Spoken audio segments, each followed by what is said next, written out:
দীর্ঘ সময় মিলন করতে চান? তাহলে আজকের ভিডিওটা অবশ্যই সম্পূর্ণ দেখবেন। দীর্ঘ সময় মিলন করার জন্য আজকে ইউনিক ৭টি পদ্ধতি আপনাদেরকে শেয়ার করব। এই ৭টি পদ্ধতি যদি আপনি মানেন তাহলে আপনি দীর্ঘ সময় মিলন করতে পারেন। মিলনের সময় ২০ থেকে ৩০ মিনিট হতে পারে। যাদের মিলনের সময় ১ থেকে ৩ মিনিট তাদের জন্য আজকের এই ভিডিওটা খুবই উপকারী হবে। এই ৭টি পদ্ধতি একে একে আপনাদেরকে শেয়ার করব। কখন, কিভাবে, কতটুকু করতে হবে সকল বিষয় থাকবে আজকের এই ভিডিওতে। ফলো করে অবশ্যই সাথে থাকবেন। ১ নম্বর রয়েছে ডাবল রাউন্ড টেকনিক। সহবাসের আগে হালকা হস্তমৈথুন করে বীর্যপাত করে নিতে পারেন এবং সাথে ফোর প্লে করতে পারেন ২০ থেকে ৩০ মিনিট পর্যন্ত, যা বৈজ্ঞানিকভাবে প্রমাণিত। দ্বিতীয়বার সব সময় বেশি সময় ধরে রাখা সম্ভব। ১০ থেকে ১৫ মিনিট বিশ্রাম নিয়ে দ্বিতীয়বার সহবাস করলে যা মিলনের সময় ২০ থেকে ৩০ মিনিট পর্যন্ত বৃদ্ধি পেতে পারে। ২ নম্বর ডিপ ব্রিথিং এবং মেডিটেশন। দ্রুত শ্বাস প্রশ্বাস নিলে উত্তেজনা বেড়ে যায়, যা দ্রুত পতন হয়। মিলনের সময় খুব ধীরে ধীরে শ্বাস নিতে হবে এবং গভীর শ্বাস নিতে হবে।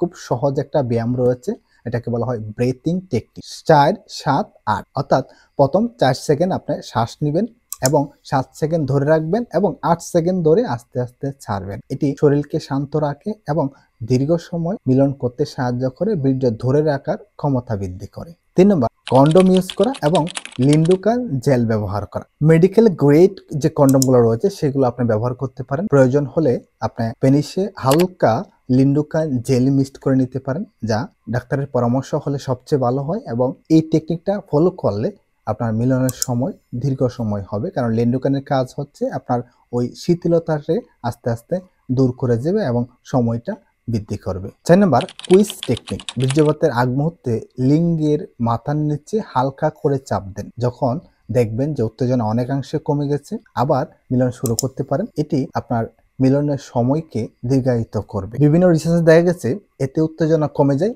এবং সময় আরো ২ থেকে ৩ মিনিট পর্যন্ত বেড়ে যায়। ৫ নম্বর এজিং টেকনিক। সবার সময় যখন বুঝতে পারবেন বীর্যপাত খুব কাছাকাছি চলে আসছে, তখন ৫ সেকেন্ড থেমে যান, আবার শুরু করেন। এভাবে যদি কয়েকবার আপনি থেমে গিয়ে গিয়ে শুরু করেন তাহলে মিলনের সময় অনেকাংশে বৃদ্ধি পাবে এবং দ্রুত বীর্যপাত কমে যাবে।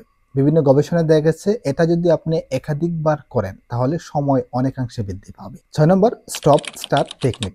লিঙ্গের উত্তেজনা বৃদ্ধি পেয়ে যখন বীর্যপাতের সময় চলে আসবে তখন পুরোপুরি আপনি থেমে যান। ৩০ থেকে ৬০ সেকেন্ড পর্যন্ত একটু অপেক্ষা করুন, পুনরায় আবার শুরু করুন। এতে লিঙ্গ স্নায়ু বীর্যপাত দেরিতে ঘটাতে শেখায়। ৭ নম্বর pelvic floor exercise. Kegel plus reverse Kegel, এই দুইটাই একসাথে করতে হবে। প্রতিদিন ৫ থেকে ১০ মিনিট কিগেল এক্সারসাইজ করুন, যা পেলভিক ফ্লোর মাসলগুলোকে শক্তিশালী করে বীর্যপাত নিয়ন্ত্রণের গতি বাড়ায়। আর রিভার্স এক্সারসাইজ করলে উত্তেজনার সময় শরীরকে রিল্যাক্স করে, যা মিলনের সময় বৃদ্ধি করে। অ্যালকোহল, ধূমপান এবং জাঙ্ক ফুড এড়িয়ে চলুন। নিয়মিত ব্যায়াম করুন। প্রোটিন এবং জিম সমৃদ্ধ খাবার, ডিম, দুধ, মাছ, মাংস, বাদাম, কুমড়োর বীজ এগুলো খাইয়ে তালিকায় রাখুন। সঙ্গীর সাথে দীর্ঘ সময় ফোর প্লে করুন। আসল মিলন সহজেই দীর্ঘ সময় হয়। এই ৭টি কৌশল একসাথে অনুশীলন করলে ধীরে ধীরে ২০ থেকে ৩০ মিনিট পর্যন্ত মিলন করা সম্ভব। ধন্যবাদ। অবশ্যই নতুন হয়ে থাকলে ফলো করে ভিডিওটা শেয়ার করে দিবেন।